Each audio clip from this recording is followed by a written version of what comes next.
A todos entonces pues ahora está de moda decir a todos y a todas. No. Ok. Pues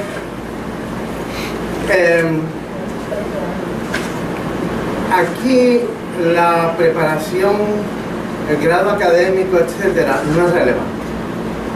Aquí lo relevante es que he trabajado 8 años con Terry Penner. Eso es lo relevante. ¿Okay? Lo relevante es que yo voy a tratar de meter 8 años en 20 minutos. Y es difícil porque Terry Penner fue mi mentor. Y es difícil porque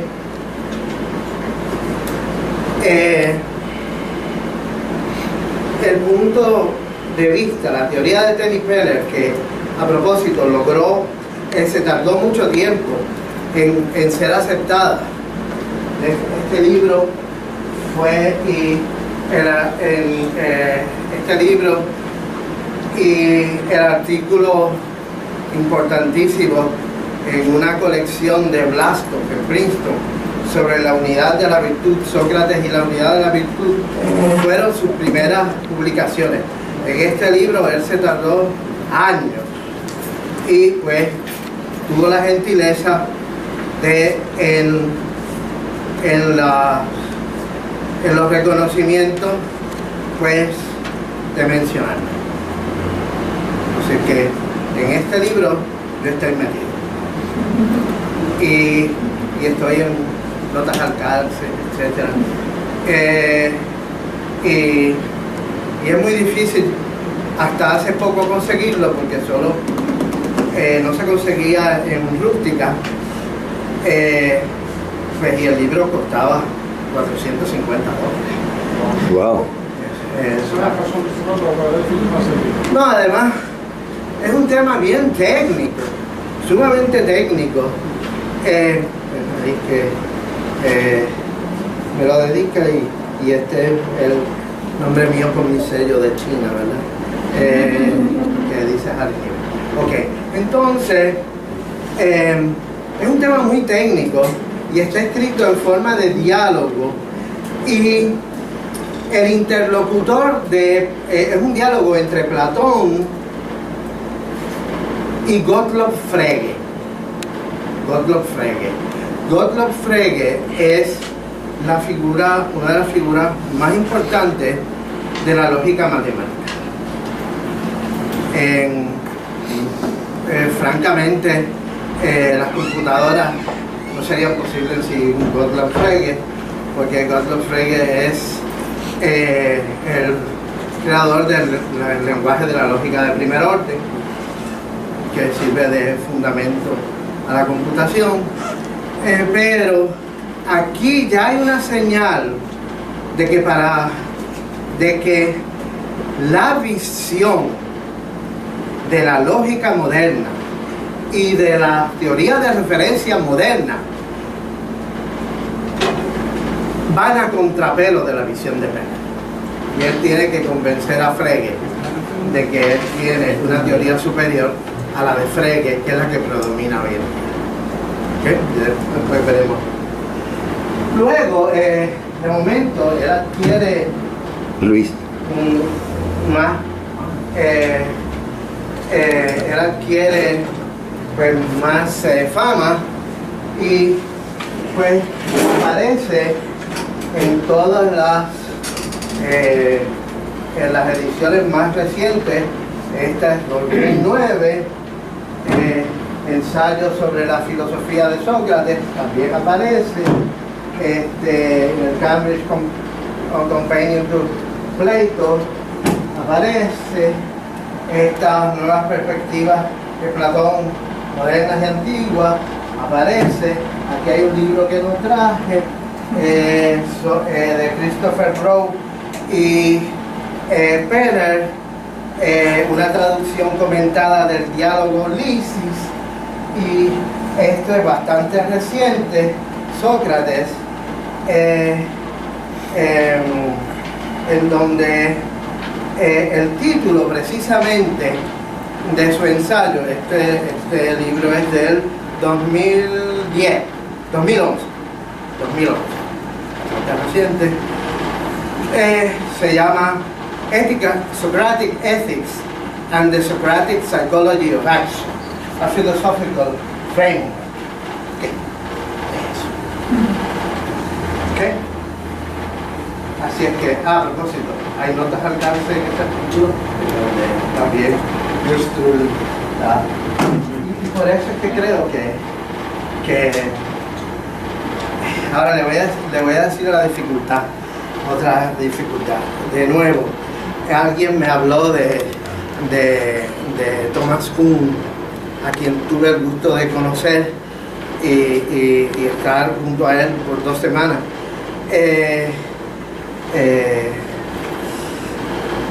Cuando una teoría es revolucionaria, afecta muchos campos del saber. Uno no puede cambiar el núcleo central sin cambiar otras cosas. Esa es la tesis Quine-Duhem o Duhem-Quine de la red de creencias. Y voy a dar un ejemplo. Voy a dar un ejemplo sencillo y entro y voy a pasar esto rapidísimo. A propósito, no he ido al baño para asegurarme de que me dé prisa. Si quiere, edita eso.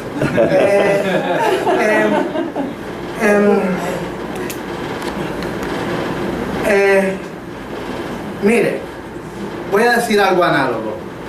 Cuando vino la teoría copernicana, no fue meramente que ya la Tierra no era el centro del universo, que era el Sol, y que la Tierra giraba sobre su eje.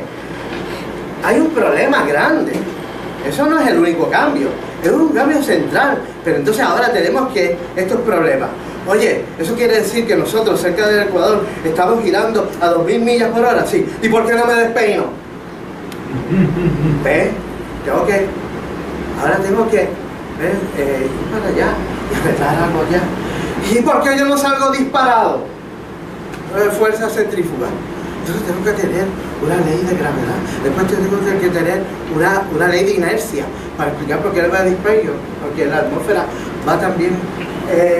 Así es que, ¿y por qué la teoría de Ptolomeo predice mejor la posición futura de los planetas? Porque todavía no ha llegado Kepler para decirnos que no son círculos perfectos, sino elipses. ¿Ok? Así que algo así pasa aquí. Esto se abre por un montón de lados y atacar cada problema. Y cada problema es parte de lo que nosotros llamamos sentido común, o sea que va en contra del sentido común, y va en parte de lo que nosotros hemos tomado como evidente, que es la palabra más fea en la filosofía. Evidentemente, ¿verdad? Bueno, esa palabra es feísima en filosofía, porque las grandes revoluciones filosóficas es cuando dicen evidente, de verdad, y viene el espíritu crítico. Así es que, miren, hay una profesora en Mayagüez que se graduó con un doctorado de Wisconsin. Yo le pregunto rápido, ¿estudiaste con Penner ética socrática? Sí, un semestre completo, un seminario, un semestre completo, comparen con el tiempo que voy a estar aquí. Y dice, ¿y qué aprendiste? Nada, no sé, porque estuvimos hablando sobre filosofía del lenguaje y yo no sé qué diablo tiene que ver eso. Así es que voy a tratar lo que es casi imposible. Ok. Voy bien rápido por aquí. Formulación del intelectualismo socrático. Primero, la ética de Sócrates es intelectualismo. No entran las emociones. Bueno, las emociones son una manera, tienen un lado intelectual para Sócrates. ¿Ok? Y son maneras como nosotros conocemos el mundo. Pero esto es como comienza. Al decidir qué hacer, la mayoría de nosotros empleamos una distinción entre lo que es bueno como un medio para conseguir otra cosa y lo que es bueno como un fin. Si uno hace X para conseguir Y, entonces uno considera que X es algo bueno como un medio y considera que Y es algo bueno como un fin. Es bien sencillo. Algunos fines son fines intermedios, son a su vez medios para otros fines. Yo les pregunto a mis estudiantes, ¿por qué están ustedes en esta clase? Entonces vienen los estudiantes y me dicen, yo estoy en esta clase para cubrir un requisito, porque bioética es un requisito para biomédica. Muy bien. ¿Y para qué?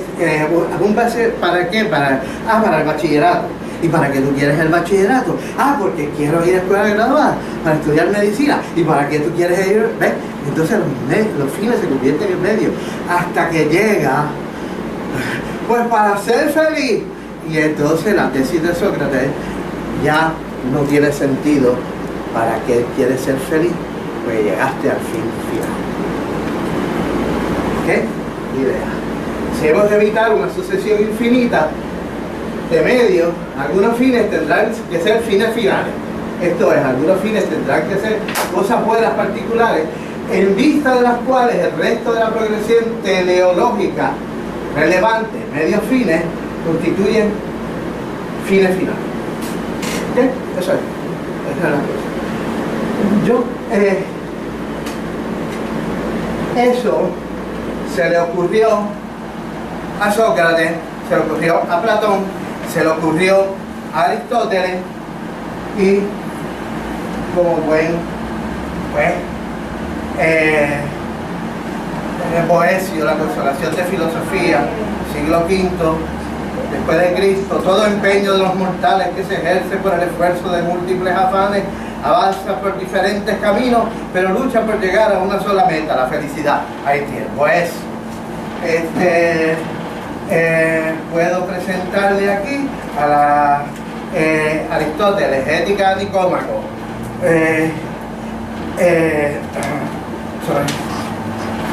Todo arte, toda investigación, igualmente, toda acción y libre elección parecen tener algún bien en común.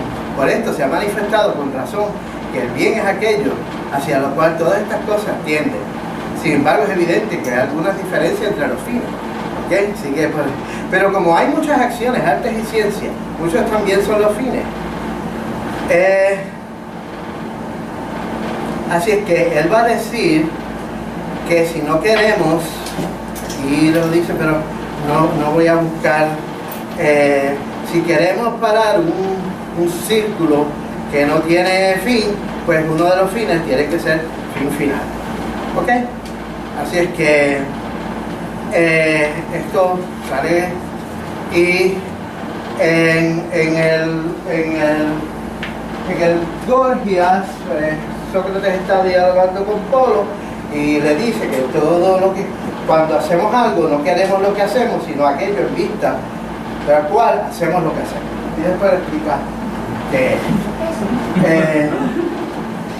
el intelectualismo socrático es, según Peller, una teoría, creencia, deseo. Él lo pone así: a belief desire theory, ¿ok?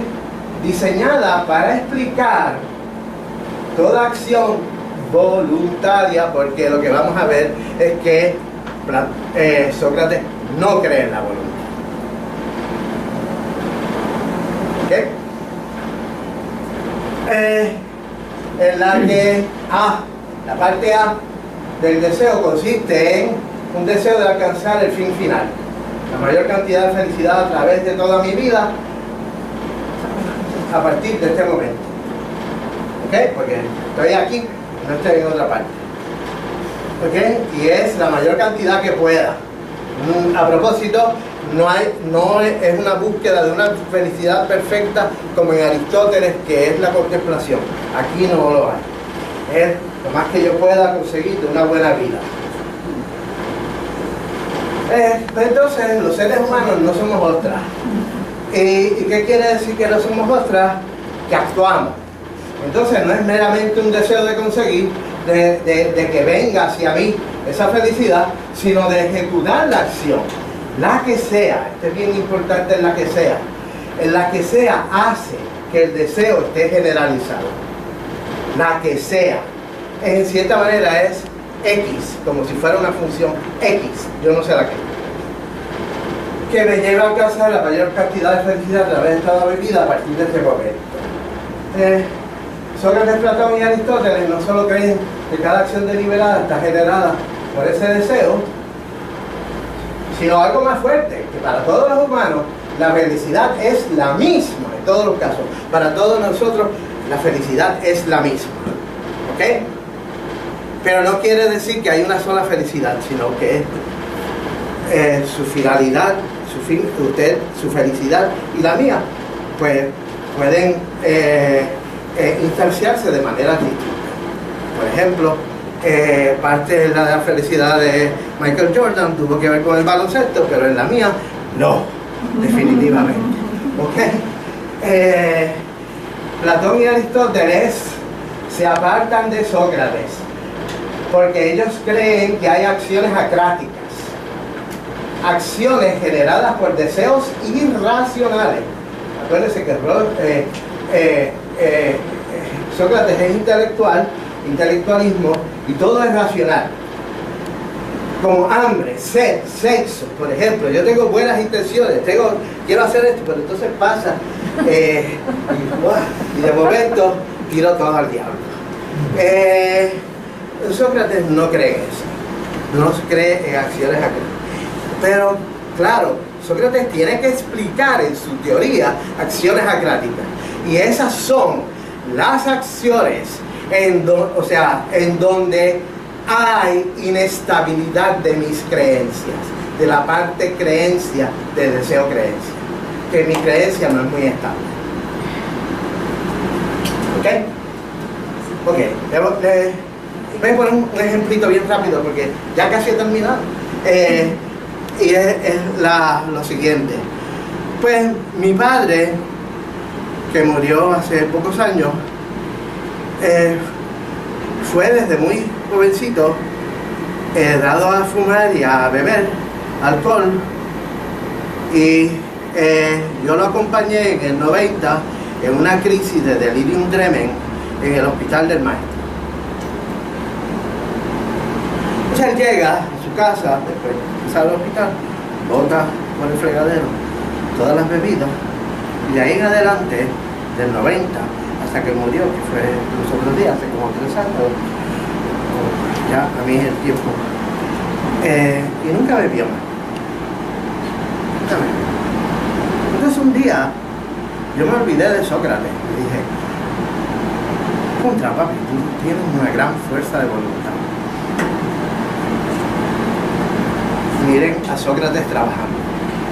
Oh, no es ninguna fuerza de voluntad. Sí. Y fue a una creencia. Dijo: ¿sabes qué? Si alguien me ofrece una bebida, él estaba en sitios donde bebía,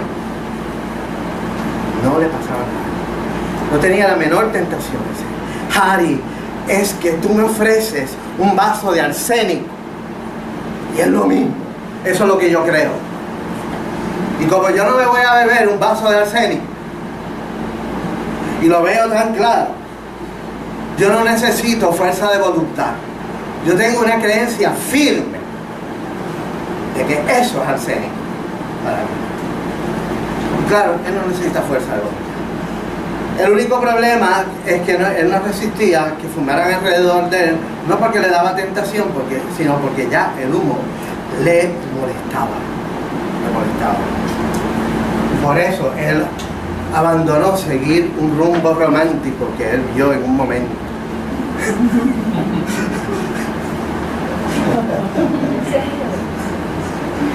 ¿Ok? Así que no hay ningún deseo irracional que secuestre el deseo deliberado del bien. Lo que hay son creencias inestables. ¿Ok? Puesto que el deseo anterior es el mismo para todos los humanos, se sigue que es en la parte de la creencia, del par creencia-deseo, donde reside la explicación entre buenas y malas acciones, y por supuesto entre los virtuosos y los viciosos. La diferencia entre el vicioso y el virtud no es mala voluntad, no es porque todo el mundo tenemos la misma voluntad del bien para mí, sino en la creencia de que es una gran cosa para mí robarme algo. En la creencia de que vale la pena yo matar a alguien para quitarle el carro. No es en la parte de deseo, sino en la parte de creencia, en mi jerarquía de bien. Interesante. Así que esto hay unas explicaciones. Ok. Pues, ¿y qué son las creencias? Creencias, estas son la más importante es la primera. Creencias generales sobre el bien humano. Si el bien humano consiste en la vida de honores, en la vida de riquezas materiales, de placeres sensuales, etc. Creencias derivadas de alguna práctica, por ejemplo, de la medicina, de la ingeniería, de la fabricación del calzado. Sócrates la metió, no fui yo. Creencias sobre aspectos de nuestras circunstancias, de yo saber de verdad cuál es su circunstancia. Creencias particulares sobre la situación a la que nos enfrentamos de inmediato. Por ejemplo, lo mejor será en este momento que llame a mi hija para saber cómo sigue de su dolencia de espalda. Y el proceso de lo relativo no tiene que ser consciente. Podría representarse de la siguiente manera. Primero, tenemos el deseo de ejecutar la acción, lo que sea.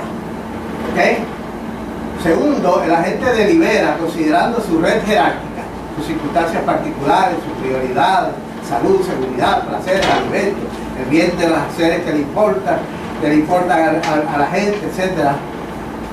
Como las prioridades de la gente tienden a interactuar entre sí, esto lo conduce a nuevas búsquedas. Y si fuese necesario actuar inmediatamente, pues la gente no va a ser como Hamlet, sino que, voy con lo que tengo. Frecuentemente la gente se decide a tiempo. Si segundos antes de actuar por alguna razón se produce en la gente algún cambio significativo en su red de creencias, pues ahí mismo, al cambiar la red de creencias, ahí mismo cambia la acción que va a ejecutar. Ya cuando la gente identifica la creencia en particular, esa creencia se mete en el espacio de la variable, lo que sea, y produce una acción. Una vez la creencia, lo que sea, del anterior deseo generalizado, el nuevo resultante adquiere una dirección particular concreta, y un punto de aplicación en el mundo actual, que el deseo original no las tenía. Cuando la creencia particular ejecutarse, producto de la deliberación, sustituye en lo que sea del anterior deseo generalizado de G, el anterior deseo ahora se convierte en un deseo ejecutivo, la proairesis de Aristóteles, o sea, la elección. Y entonces hemos terminado de que voy a poner algunas teorías de Sócrates que nos pueden ser chocantes. Todos deseamos cuidar de nuestro propio interés. Hay un tipo de egoísmo no ético, sino egoísmo psicológico. Lo que llamamos vicio no es más que ignorancia. Nadie yerra voluntariamente al tratar de realizar su propio interés. La virtud es conocimiento. Es una y la misma cosa que el conocimiento. Es un hecho que hacerle daño a los que nos rodean siempre conllevará un daño para la gente. Consecuentemente, nunca nuestro interés personal se conseguirá haciéndole daño a quienes nos rodean. El castigo nunca es la respuesta adecuada para una gente que le hace daño a alguien. Si un agente comete una injusticia contra alguien, el agente no sería responsable ni culpable, sino un ignorante. La virtud es conocimiento. Si yo tengo conocimiento, tengo la creencia correcta y por lo tanto, como tengo el deseo de mi felicidad, la creencia correcta me lleva a la felicidad. La ética es una ciencia natural para los humanos. Es la ciencia del bien y del mal humano. La moral no tiene cabida en la ética de Sócrates histórico. no existen las obligaciones morales, porque para algunos es un deber, como el no hacerle daño a otros. Para Sócrates es algo factual, que tal acción va en contra de mis propios intereses. Y aquí estamos, la psicología de la acción humana. Sócrates no está hablando del deseo por un bien aparente, como hace Sócrates. Estoy refiriéndome a mi propio bien, que puede que yo no lo sepa. Si la acción de un agente tuvo un resultado contrario a mi propio bien, este no quiso llevar a cabo tal acción, aunque pareciera. Sócrates se opone a la doctrina de Protágoras, que así como le parece a uno que son las cosas, si realmente son para uno. Cuando nuestro deseo está dirigido por una creencia falsa, el deseo se convierte en un deseo incoherente. Porque yo quiero, ¿verdad? Yo quiero casarme con Yocasta, la que no es mi esposa, y Yocasta es mi esposa.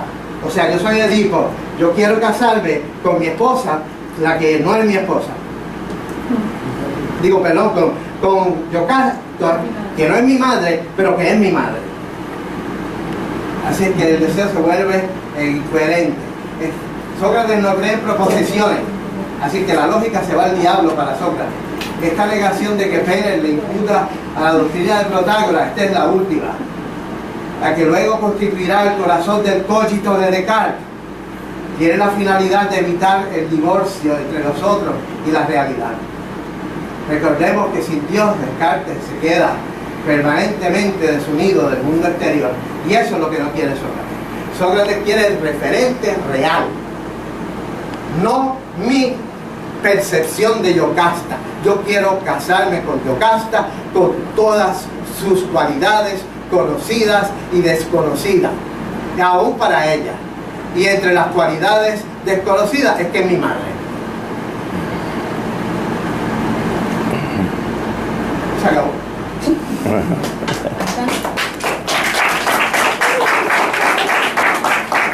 Entonces, alguien me podría decir, pero si Sócrates nunca escribió, ¿cómo ese señor se atreve a atribuirle tantas creencias a Sócrates?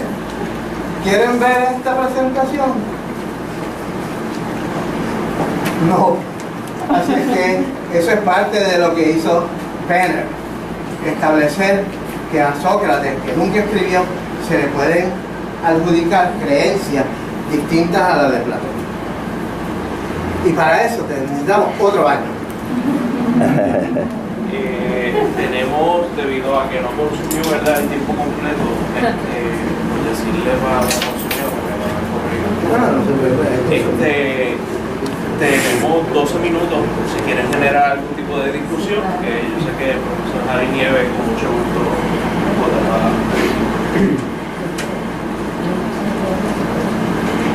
Si no, tengo aquí la presentación de Alfredo González. Un momentito.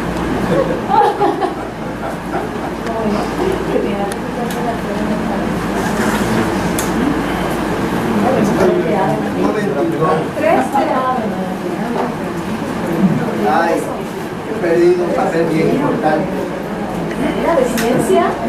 ¿Será que pública de He perdido un papel bien importante.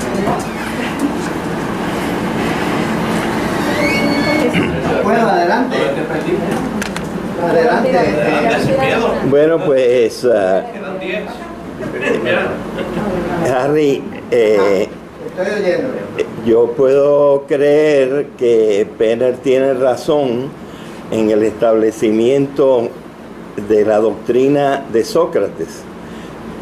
¿Tú tienes alguna opinión acerca de si la doctrina de Sócrates corresponde a la realidad o corresponde a la visión actual de la psicología?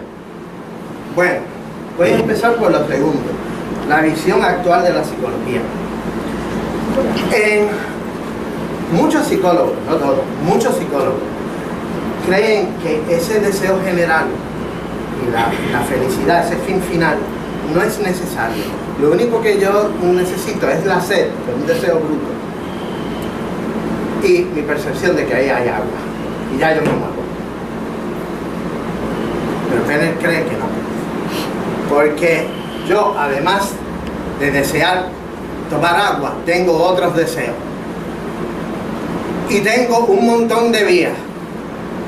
Y no es hasta que lo paso por ese intento del fin final, es que yo escojo entre todos los deseos que tengo, además de sed, de saludar a Marea, de darle una ¿verdad? Pero tengo sed también, de ir al baño, etcétera, que yo decido cuál entre ellos. Entonces usted puede decir, no, pero la psicología la regla porque la sed es espantosa. Entonces tenemos a Lawrence de Arabia. La sed fue espantosa, espantosa. Lawrence dice, aquí puede tomar agua, pero solamente una copita. Y Lawrence viene en la película, muy interesante, pero yo leí 7 pilares de la sabiduría de Thomas Edward Lawrence. Y entonces se sirve una copita y le dice al beduino, ¿usted no bebe? Y dice, yo soy un beduino.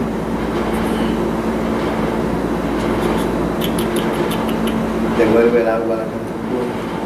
Dice, yo bebo cuando tú bebas. ¿Qué está implicando? Que para él es más importante convertirse en el líder de los árabes que saciar la sed en su jerarquía de bien. Aunque tiene sed, está muriéndose de la sed y ve el agua. La importancia de él ser un caudillo árabe tiene mayor jerarquía. Y si él demuestra que él puede aguantar tanto como un beduino, se gana el respeto. Así que la contestación a la primera es que yo creo que tiene unas implicaciones también para la educación y que no debíamos tirarla como exótica y estrambótica así porque sí, sino ver cuáles son las implicaciones que tiene para la educación, porque Platón abandonó ese racionalismo, ese intelectualismo de Sócrates y pensó que a los niños había que educarlos y moldearlos, porque él tenía las 3 partes del alma después, porque que es una teoría incompatible con la de Sócrates. Entonces a los niños había que educarlos con las canciones correctas, con las costumbres correctas, esto correcto, o sea, irlos entrenando. Y Sócrates creía que no, que a los niños había que dialogar con ellos para que ellos vieran por su propia cuenta las cosas, porque si no,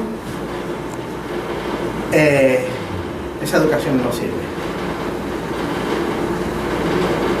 Así es que yo creo que vale la pena, vale la pena. De hecho, Platón creía que el único que funcionaba así era el filósofo, y por eso los filósofos tenían que ser reyes, pero los demás habían que entrenarlos con las canciones correctas, con las historias correctas. No los dejaba ver algunas tragedias, no los dejaba ver algunas cosas porque había que entrenarlos.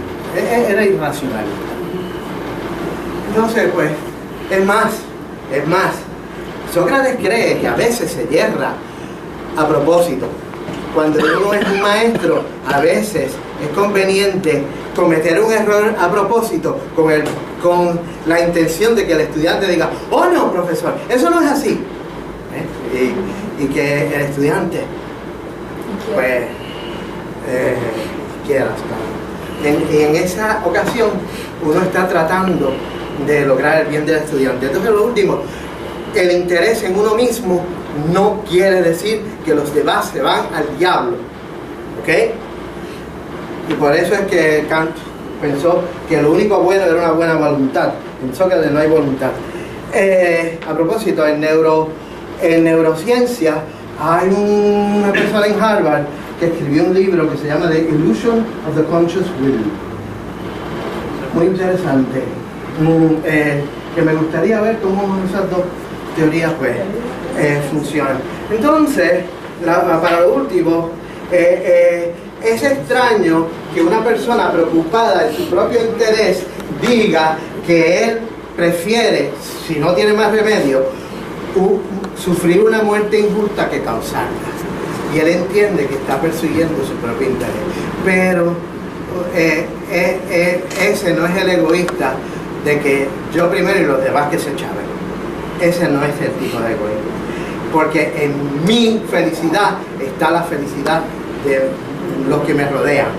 Y no solo eso, para terminar, no hay nada que me haga más feliz que ver un ex estudiante exitoso y que venga por la oficina y decir, profesor, mire por donde yo voy ahora. Y entonces yo me siento que hice algo para mí. Ok. En fin. Bien. Pues le queremos dar las gracias, ¿verdad? Al profesor Jari Nieves por la experiencia, ¿verdad?, que nos acaba de dar de parte del comité de investigación y de la institución. Pues le queremos otorgar, ¿verdad?, un certificado, un pequeño recordatorio. Y yo creo, ¿verdad?, que mínimo merecemos un aplauso porque yo creo que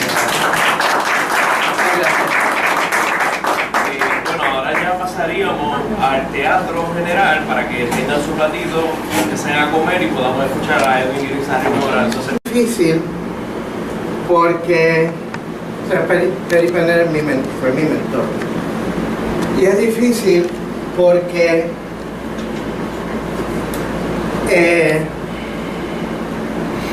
el punto de vista, la teoría de Teddy Penner, que a propósito logró, se tardó mucho tiempo en ser aceptada.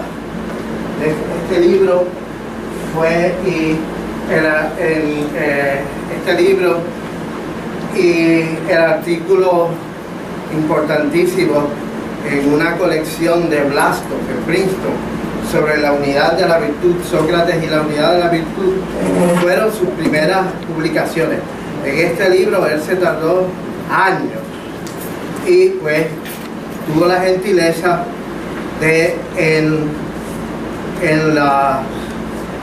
los reconocimientos pues de mencionarme. Así que en este libro yo estoy metido y estoy en notas al cárcel, etc. Y es muy difícil hasta hace poco conseguirlo porque solo no se conseguía en rústica, pues, y el libro costaba $450. Wow. No, además es un tema bien técnico, sumamente técnico. Me lo dedica y este es el nombre mío con mi sello de China, ¿verdad? Que dice Jari Nieves. Ok, entonces es un tema muy técnico y está escrito en forma de diálogo y el interlocutor es un diálogo entre Platón y Gottlob Frege. Gottlob Frege es una de las figuras más importantes de la lógica matemática. Francamente, las computadoras no serían posibles sin Gottlob Frege, porque Gottlob Frege es el creador del lenguaje de la lógica de primer orden, que sirve de fundamento a la computación. Pero aquí ya hay una señal de que la visión de la lógica moderna y de la teoría de referencia moderna van a contrapelo de la visión de Penner. Y él tiene que convencer a Frege de que él tiene una teoría superior a la de Frege, que es la que predomina hoy en día. ¿Okay? Y después veremos. Luego, de momento,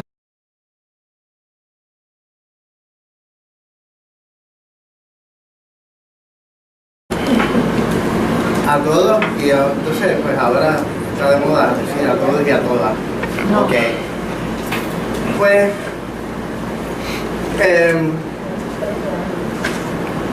aquí la preparación, el grado académico, etcétera, no es relevante.